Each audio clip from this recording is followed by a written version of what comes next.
referring to the website. It says, importantly, the department takes its responsibilities in the area of elections and civic education very seriously. Through comprehensive initiatives known as Promote to the Vote and Fostering Youth Involvement, the Secretary of State's office conducts a variety of projects designed to strengthen our democracy. The department's commitment to young people is evident in FYI programs such as the Maine Student Mock Election and the 8th Grade Citizenship Awards.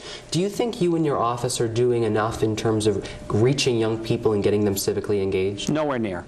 Nowhere near enough, and you can never really do enough. Of course, in a free republic like ours, people have the option of not being engaged. In Australia, not only do you have the right to vote, you have the affirmative duty to vote. You break the law if you don't go to the polls and vote on election day. So that's why they have such high turnout rates in Australia. But for us, we can provide a lot of information, but we also have to understand that people are very busy. They don't always want to engage. They're not interested. Like I was never interested as a young person. So the mock election, the parent-student mock election, the 8th Grade Citizenship Awards, the Medal of Honor Project, some of the other things that we do, the Native American History and Culture Essay Contest, all designed to engage people at some of the earliest levels. Kindergarten, we engage kids. We have a kids website. The idea is to at least make it kind of fun. Parliamentary procedure is not a great way to engage kids if you do it out of the parliamentary manual. You have to make it kind of fun for them, so they understand that that's how we solve problems, and we get together and we agree on things. So we try to make it real for the young people. We try to engage them in areas that they understand, make them partners, not simply talk to them. And no, we don't do enough. Resources are an issue, and also classroom time. I mean, teachers themselves, who we count on as partners, have a lot to do in their curriculum and don't always have room for us every time we come knocking. The ones we do utilize and partner with are very, very effective. And I think overall there's a lot of promise in those programs, but they're no replacement for parents, for families, getting their young people involved. And it is pretty important to not take all the responsibility, but to at least provide the tools that we can. With that, we're going to take a short break, but when Youth and Politics return, we're going to continue our conversations with Maine Secretary of State Matthew Dunlap.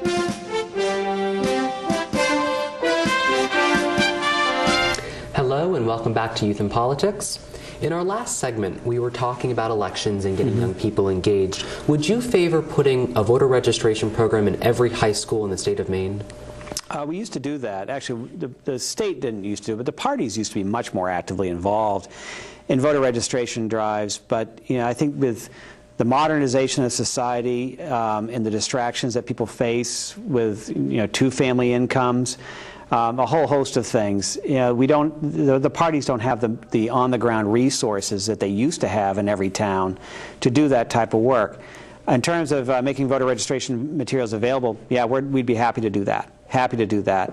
Again, it's the clerks, the town clerks. Maine is in all the New England states a little bit different from the rest of the country, where we're municipally based in our election systems. While I'm the chief elections officer of the state, we really count on the 503 municipal clerks to do the actual work. So they do an awful lot with voter registration, but a lot hasn't been done now in the schools for quite some time. And I think that would be a pretty useful thing to do, is to get kids engaged earlier in the whole process and get them registered to vote. I mean, we've had some changes in the law the last few years where if you're not 18, but you're going to be 18 by the general election, you can register to vote at 17 and participate in the party primary process. Again, in order to get people engaged fully in the election process. I think it would be pretty utilitarian to be able to do something like that. If we could, I'd be happy to do it. Should there be more collaboration between your office and the Department of Education in that regard? Well, the Department of Education, they are so stressed right now for resources with everything they've got to deal with. I mean, we've reached out to them on a number of initiatives, and it's been very, very difficult for them to find the resources to devote even time for meetings with us. So, yes and no. I think it's probably a more productive vector for us to go through the individual municipal clerks and have them reach out to the schools rather than go from the top and go to the Commissioner of Education and try to filter it out that way. I think our partnership with the clerks is very, very strong and probably a bit more rapid in terms of an implementation of something like that. Back in late February, your office processed 5 citizen initiatives, and 4 are now being moved to the legislature. And those 4 are an act to repeal the school district consolidation laws, an act to decrease the automobile excise tax and promote energy efficiency, an act to provide tax relief, and an act to establish the Maine Medical Marijuana Act. And you said, quote, "This has been an extraordinary effort. I can't think of a time in Maine's history when this office has faced the challenge of certifying 5 initiatives at once." Why do you think that is? Why do you think there's such a passion among people to try to get these initiatives through? Well, I think there are people that see the initiative process as a real valuable tool, and it is. It is. And of course, it was something that was enacted over 100 years ago as part of that so-called progressive era, when across the country it's felt that legislatures had become too beholden to entrenched interests, and that for average citizens who wanted to see a change in law, they had no voice. They had no one. There was a monoculture in legislatures that was just simply too much of a bulwark against any type of change. So legislators around the country began embracing the idea of the initiative process. And in the last 30 years, you've seen a steep increase in the frequency of the use of the initiative. I don't think that's necessarily unhealthy. There are people that find it quite worrisome. But the fact of the matter is, it depends on whether or not you're afraid of having the public debate about an initiative or not. And the voters are pretty smart. They don't simply enact things. And you see, if you follow any initiative and you watch the polling numbers, things that are passing 2-to-1 in March oftentimes fail at the polls in November because people start to talk about it and they weigh the risks and benefits and they decide that maybe they don't want to go in that direction. So voters care, and they're very smart, and while they are certainly willing to sign a petition to put forward the debate, that doesn't mean they're necessarily going to support it at the polls. And I think that's the lesson that we never really talk about, because I think people are very concerned about the increase in the use of the initiative. My concern about it is, do I have enough staff to manage the process? We do have some changes that we're making with our own election computer system, which is a huge change. We used to have 503 different lists. Now we have 1.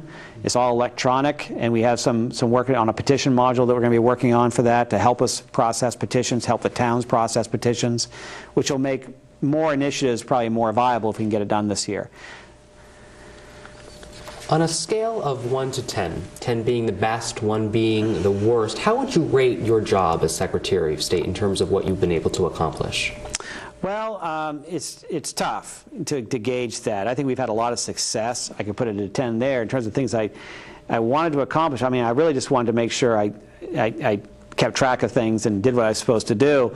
I never had a great global vision for change, because really I'm an administrator, I'm not a policymaker.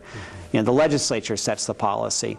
So in terms of my overall success, I'd have to probably give myself a 6 or a 7. I mean, and that's maybe a little bit low, but I mean, we've had such extraordinary difficulties at times with lawsuits, a lot of energy sort of sucked out for that. The Real ID Act, which you mentioned as part of the things I've had to deal with, I mean, it took an extraordinary amount of energy, and we're not done with that yet. So I think we've done a very good job in providing services and doing some modernization and carrying on that torch. But in terms of getting everything done, I'm nowhere near done yet. No question. Looking forward, what are your primary goals moving forward, other than the ones that I've outlined?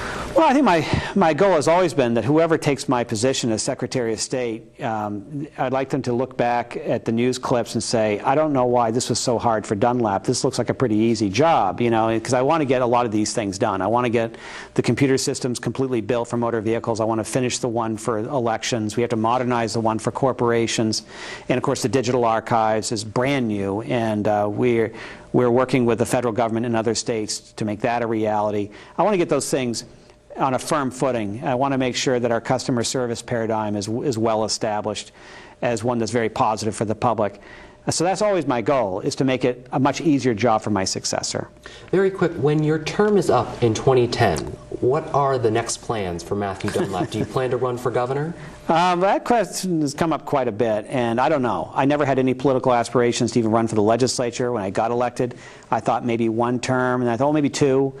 And then my second term, I became a committee chair, and I was getting a lot of stuff done, and I was having kind of some fun with that. And Then after my third term, I thought, well, I might as well fill out my dance card and do 4 terms, and then this came open. And I never thought about this till my last term. I really don't know. You know, I was kind of joking with you beforehand about, you know, maybe be a whaler. You know, that's not a very lucrative profession anymore.